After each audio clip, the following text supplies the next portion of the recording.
All right, let's jump right in. We like to think of love and attraction as, these magical things that just happen. But what if there's a hidden game being played, a deep, evolutionary script that's actually guiding our desires, our arguments, and even how we talk to someone we're interested in?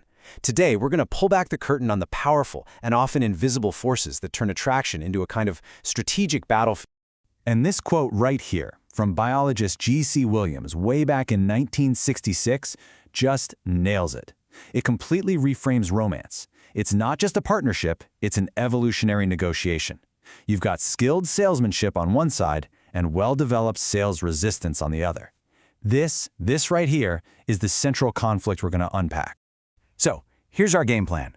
We're going to start with the big picture, the mating puzzle of why there's so much conflict. Then, we'll dive into the evolutionary arms race that's fueling all this tension. After that, we'll look at a wild idea called the Handicap Principle, see how it applies to us humans with strategic interference theory, and finally, we'll see how it all plays out in the modern world of dating, deception, and tests. Okay, so first up, let's talk about the mating puzzle. And I want to start with a question that I think pretty much everyone has asked at some point. If working together is so critical for a relationship to succeed, especially if you're raising a family, why is there so much conflict? I mean, this is the real head-scratcher, right?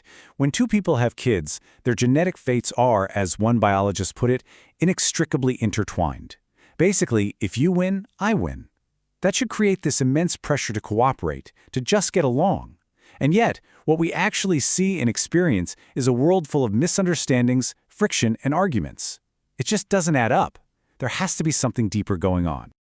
And to find that something deeper, we've got to look at the two main engines of evolution. Because it turns out the very forces that have shaped every living thing on this planet are often pulling in completely opposite directions. It's a kind of evolutionary arms race. On the one hand, you have natural selection. Its goal is simple: survival. It favors any trait that helps you live longer. But on the other hand, you have sexual selection, and its goal is all about one thing: reproduction. It favors traits that help you get picked by a mate. Now here's the kicker. These two forces are constantly at odds. The very thing that makes you more attractive to a mate can actually make it harder for you to survive. And this is where it gets really wild. Check out this idea from biologist Amos Zahavi. He didn't just say that sexual selection sometimes picks traits that hurt survival. He said it's effective only by picking a trait that is a handicap, something that literally lowers your chance of survival. Now, why on earth would evolution do something that seems so self-destructive? Well, the answer is one of the coolest and most powerful ideas in biology. It solves the paradox we just set up, and it's called the Handicap Principle. So, to get our heads around this, let's use the most famous example there is, the peacock's tail. I mean, just look at it. It's massive, it's heavy, it takes a ridiculous amount of energy to grow. And for a predator, it's basically a giant sparkling eat me sign. From a purely survival point of view, it's a total disaster. So why does it even exist? Here's the theory. For a signal of quality, we're talking good genes, good health, whatever, to be believable, it has to be expensive for the person sending the signal. The cost is what guarantees that the signal is honest. Think of it like this. Anyone can buy a fake Rolex for $50, so it's not a real signal of wealth. But a real one costs a fortune. That high cost is precisely what makes it a reliable signal. You can't fake it. And that brings us back to the peacock. That tail isn't just pretty, it's an honest-to-God advertisement.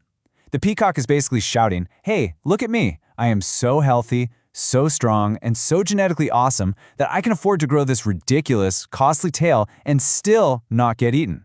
The handicap isn't a bug, it's the feature. The tail itself is the test, and just by carrying it around, the peacock has already passed. Okay, great for peacocks. But what about us? How does any of this connect back to why we argue with our partners?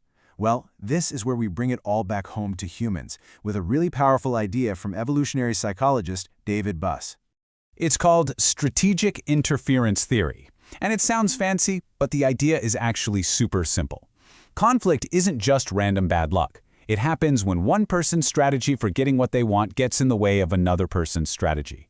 And here's the key. Because of our different evolutionary histories, men and women have often evolved clashing strategies when it comes to mating. And you can see exactly how they clash right here. Because historically, women have a much higher minimum investment in having a child. We're talking 9 months of pregnancy, childbirth, and so on. Evolution has favored a strategy that looks for long-term commitment and resources, quality over quantity. Now, for men whose minimum investment can be, well, a lot smaller, evolution has favored a strategy that values signs of fertility and often a higher desire for variety. So when her strategy is, let's take it slow so I can see if you're for real, and his strategy is, let's move things along, their strategies interfere. And boom, that's where you get conflict. So that brings us to today, to the modern battlefield of dating. Because if our strategies are different, there's a huge incentive to get what we want. And if there's an incentive to get what you want, there's also an incentive to maybe bend the truth, to deceive. And if deception is part of the game, there has to be a way to test for honesty. And check this out. Research from David Buss shows that what makes each sex the most upset lines up perfectly with their strategies. Women consistently report being more hurt and angered by deception about a man's love, his commitment, his job, or his money. Why? Because that directly interferes with their long-term strategy. Men, on the other hand, report being more upset by being deceived about sexual access, about being led on. It's a direct interference with their strategy. Our emotional reactions are basically defense mechanisms against our strategies getting blocked. So if you can't always trust what people say, how do you find out if someone's for real? Well, according to authors like Bruce Bryans, one way this plays out is through testing. Now, it's really important to say, this is an interpretation from the dating advice world. It's not a proven scientific theory, but it connects all our dots in a really interesting way. The idea is that these tests are a way of asking a much deeper, more primal question. So from this point of view, a test, and that could be a tough question, a stressful situation, whatever, it's not really about the thing on the surface. It's a strategy to get what this author calls unsullied information.